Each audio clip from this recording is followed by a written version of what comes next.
Hello everybody, welcome to my channel. I was watching YouTube as I usually am the other day, and I came across one of Lauren May Beauty's most recent videos, and this video is called Eyeshadow Palette Sequels. Now that you have seen them all, which one would you choose? I watched that video, enjoyed it very much, and I'll put it down below if you haven't seen it yourself, but I decided to do a similar version of that video myself. So this video is basically going to cover sequel makeup, and if you don't know what sequel makeup is, it's basically whenever a brand chooses to release different products that all fall under the umbrella of a certain theme or a certain collection. It's kind of like book sequels, but it's in makeup. And in today's video, we're going to be talking specifically about eyeshadow palettes. And I have right on my computer listed 10 different eyeshadow palettes from 10 different collections, or rather sequel things, and I'm going to be talking about which eyeshadow palettes I want the most from each collection. Now, I will say that some of these collections are yet to be completed. As of now, these brands are still adding to a lot of these collections. They're still adding more sequels, if you will, but as of now, these are my picks. These are the items that I really want from these collections if I had to choose. First, I want to talk about ColourPop. Now, if you have noticed, they have been very successful recently in launching 9-pan monochromatic palettes. They started this a while back, and at first they were launching like these really weird like warm tone and cool tone palettes that really didn't have any sort of like solid theme, and people were critiquing them for it. And I guess they took that criticism in hand and they decided to basically launch monochromatic palettes. So this was, I would say, highly unusual at the time that it was started, because I don't think that this had been done much before. Of course, there have been similar themes, but I don't think any brand as large as ColourPop had done something like this before as successfully. So when it started, everybody was really into it. ColourPop started launching purple palettes, pink palettes, blue palettes, green palettes, and I will put all the palettes that they have launched so far with this theme in mind on the screen right now. And I will say, I have my eye on several of these palettes. I do own the pink palette myself, but I do have my eye on several of these palettes because they're so beautiful. But I would say that the one that I really want at the moment, the one that I think would add value to my collection as it is right now, would be the ColourPop Honey palette. And a lot of you guys might be surprised about this, because when this palette launched, I did a redesign on it and I critiqued it for having a pressed glitter that was not eye safe. But when it comes to which one of these palettes would add the most value to my collection, I would say the ColourPop Honey palette would definitely be that palette for me. I think that I don't have as many yellow shades in my collection as I would like, and I definitely see this palette as being a palette that I could pair with other palettes to create really pretty looks. So yes, if I had to choose one of these palettes, I would definitely say the Honey palette as of now is my top pick. Moving on, I want to talk about Huda Beauty. Now, Huda Beauty for quite some time now has been launching these 9-pan, really small mini like square palettes, and they have done so with a lot of success. And I personally have purchased their what's it called, the Smoky Obsessions palette. That palette is really good in my personal opinion. For a neutral palette, I think it's really great. However, looking at the entire collection as we see it right now, if I had to choose a palette that I really would like to have, I would say my favorite palette right now that I don't own would be the Amethyst Obsessions palette by Huda Beauty. I think that it is such a beautiful collection of purples. You do have some more foolproof, I would say, wearable colors in there, but you also have some really intriguing pops of really bright and unique purples. And I think that that kind of color story is one that I'm really drawn to. And at the moment, I find myself just really drawn to a lot of purples, as you can probably see by my eye makeup today. And I have realized that I don't have as many purples in my collection as I would like. So if I had to choose one, I would say the Amethyst Obsessions palette, specifically because of that really beautiful color story. Also, I want to talk about the Huda Beauty Neon Obsessions palette series. Now, so far, I believe that they have launched 3 Neon Obsessions palettes, and I am the first to say that I don't think that all of these color stories are quite neon. In fact, I just think that the packaging on some of these is more exciting than the actual color story like within. But I would say that if I had to choose one, I would say I would really want the Neon Pink Obsessions palette, specifically because that one seems to have like the most bright colors, and it's just the one that inspires me the most. I also think that those shimmery duochrome looking colors in there would be absolutely beautiful, and I mean, I'm actually considering getting this palette myself. I would like to go in store and like actually swatch it and see how the formula feels, but I don't know, I might actually get this palette because I like it so much. I do like pink eyeshadow. I need to get more into it because I have sort of not been wearing as much pink eyeshadow as I'd like, but I really should get back into it. But I love neon, and this is definitely a color story that I really like. Moving on, however, let's talk about Urban Decay, and let's talk about the Naked palette series. Now, the Naked concept has really just evolved into something that is quite iconic, and even though I'm the first to say that I don't really like succumb to the hype of the Naked series, I am still the first to say that the Naked series was and still is a pretty hefty piece of makeup culture as we see it today. Do those words make sense? I hope they do. When the Naked palettes first launched, everybody was all over them. People would buy the entire collection of Naked palettes. Of course, back in the day, they only had, what, like 3 Naked palettes? Now they have Naked foundations, Naked concealers, Naked everything. But if I had to choose one palette, I would say the Naked Heat. And see, the thing is, I don't necessarily see the Naked collection as being a collection that I particularly like, but for the purposes of this video, I wanted to choose collections that I would really like something from and collections that I would not necessarily like something from. And unfortunately, the Naked palettes fall into this category. Although I do have the Naked Smoky palette, if I had to choose a palette that I don't already own from this collection to get, I would probably choose the Naked Heat, even though I'm not necessarily obsessed with that color story myself. It's just like the color story that I seem to gravitate the most towards, because all the other color stories are just boring to me. So the Naked Heat, I just see that palette as being a touch more exciting. But I will say that although I don't personally subscribe to the Naked phenomenon, I do see it as being a really iconic part of this industry that we will be seeing for a very long time.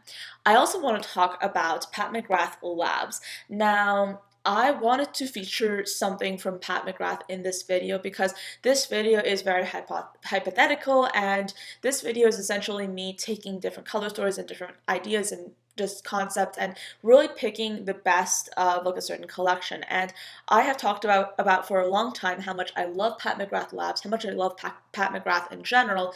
I even did a video all about her, and I'll put it in the cards. But I think of Pat McGrath Labs as being a brand that I would love to try something from, and the only reason I haven't done so yet is because of the price tag. And whenever I look at the color stories, I see them as being very unique, very special. And if I had to choose one palette from this brand, regardless of cost, regardless of anything else, I would choose the Pat McGrath Mothership Subversive palette. This is so pretty. Again, it has that pink, it has a pop of pink in it, it has a pop of purple, and the other colors are just so muted and yet so unique. This entire palette, this entire aesthetic is something that I really find myself drawn to, and I really truly feel like that if I had this palette, I would be using it, and that's what makes me so like just interested in this palette in general. I think it's really beautiful, it's really stylish, so pretty. Moving on, I want to talk about the Anastasia Beverly Hills Norvina collection. Oh my goodness. I have done an entire video about this collection actually, and I'll put it in the cards if you haven't seen it yet, but I basically talked about each one of the 3 palettes, and I talked about which person I think would suit each one of these palettes. And you might find that video helpful if you are yourself just wondering which palette is for you. So that's why I'll put it up there, but I personally have changed my mind a little bit when it comes to which Norvina palette I want the most. Initially, I was like, I like the first one because it has all the purples in it, it has all the jewel tones. However, I decided to choose the palette that I thought had the most, I would say, unique colors that I don't have that much of in my own collection. And I decided to choose the Norvina Volume 2 palette specifically because it has a lot of greenish and bluish tones that I personally don't own dupes of in my collection. Yes, this is a palette that has a lot of like jumbled up colors in it, and it's not necessarily the most inspiring color story, but if I had to choose one palette from this lineup, I would definitely choose this one as of now because I think that the colors in there are colors that I can't dupe in my own collection, and I think that that's why I find myself drawn to this palette. Will I get this palette? No, because it doesn't inspire me, but if I had to choose one from this collection, I would get this one. All right, moving forward, let's talk about another Anastasia Beverly Hills collection palette series. I'm talking about the Anastasia Beverly Hills 14 pan eyeshadow palettes, and I have a lot of the 14 pan eyeshadow palettes, and I will say this, I really like the ones that I do have. Well, yeah, I like them. My favorite is definitely the Subculture at the moment. That is the one that I find the most inspiring. That is one that I have been picking up the most. But I tried to pick a palette that I don't currently own in my collection, and a palette that I have had my eye on for a long time but never really picked up would be the Prism palette from Anastasia Beverly Hills. When this palette first came out around the holiday season, a few years ago, I instantly felt drawn to it because of just how unique the color scheme was. The reason I didn't get it was because it was limited edition and I felt like the hype would be gone in like 2 seconds, so I decided not to get it because I knew that it probably would not add value to my collection. Now I'm looking at it and I'm thinking, well, the colors in there are still unique and I still kind of want this palette. So if I had to choose one 14 pan palette from Anastasia Beverly Hills that I don't already own, I would choose a Prism palette. If I didn't own the Subculture palette, I would definitely choose the Subculture palette for this category of the video, for this part of the video. But I definitely think that my favorite color story from Anastasia Beverly Hills of all time at the moment would probably be Subculture because of just how unique that palette is.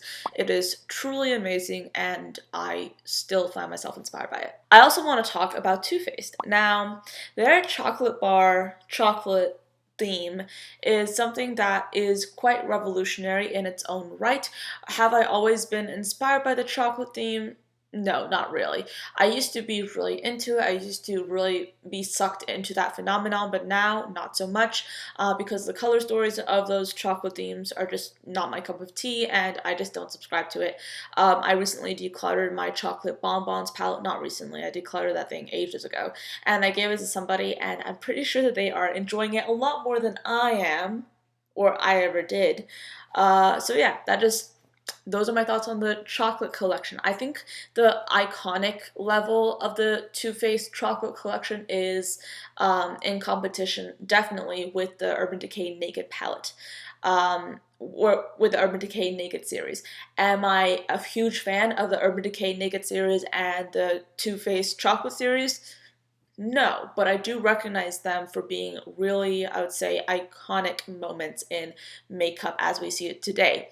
If I had to choose one chocolate palette that I really would like from Too Faced, I would choose a palette that I think will surprise a lot of you. I would choose the Too Faced White Chocolate Bar palette. Specifically because of how unique it looks. Because if you look at the other chocolate bar palettes, they all look pretty similar to something that I could just find in my own collection. They also look kind of boring to me. I am choosing the Too Faced White Chocolate Bar palette specifically because it has some really unique colors in it. And I say some because there are only like about 3 unique or maybe just 1 unique shades in here, but I definitely look at this palette as being the most unique out of all the chocolate bar palettes, which is why I would want to get it. Would I buy this palette right now? No, but for the purposes of this video, I definitely think that this is my favorite Too Faced chocolate palette. Moving on to something a little bit more exciting, I definitely want to talk about the Huda Beauty large palettes. I'm just going to call them the large palettes. I will admit, I'm kind of a little bit into this whole series of palettes, and I would say that if they had a few more colors in these palettes, I would be a lot more interested in these palettes, but the reason I haven't picked up one of these palettes yet is just because each one of these palettes does have a hefty amount of neutrals in it, and therefore I know that I won't use those neutrals, if at all, that much, if at all, so it won't necessarily be like the right purchase for me. But if I had to choose one, I would definitely choose the Desert Dusk palette because of how like just beautiful these colors are and how many unique shades are in this palette. I definitely think that this is a unique color story. The idea of combining warm tones with purples is something that I don't think had been done much before this palette, and I think that this is definitely one that I find inspiring, and if I had to choose one large Huda Beauty palette, I would definitely choose this one because of how beautiful the color story is. Next, I want to talk about Natasha Denona. I want to talk specifically about her 15 pan eyeshadow palettes, and I would say this is a pretty difficult decision to make because regardless of how expensive Natasha Denona is, I still find myself drawn to some of these color stories. And I would say that my favorite color story at the moment from Natasha Denona would be the Lila palette because of how beautiful and how unique this color story is. You have some purples in here, you have some pinks, and you definitely have some more neutral shades, but they're more unique neutral shades. You don't see these kinds of neutrals every day, and I just feel like this entire palette is so pretty, and if I had money to burn, I'd probably consider burning it on this palette because of just how beautiful it is. Anyway, those are the 10 palettes that I wanted to mention for this video. Thank you so much for staying with me until the end. I hope you found this video interesting and entertaining. I do have to go now. Plus the fan is turning on and that's irritating, so that's really wrecking with my sound. But again, thank you so much for watching till the end. I hope you have a very good rest of your day and I will see you next time. Bye guys.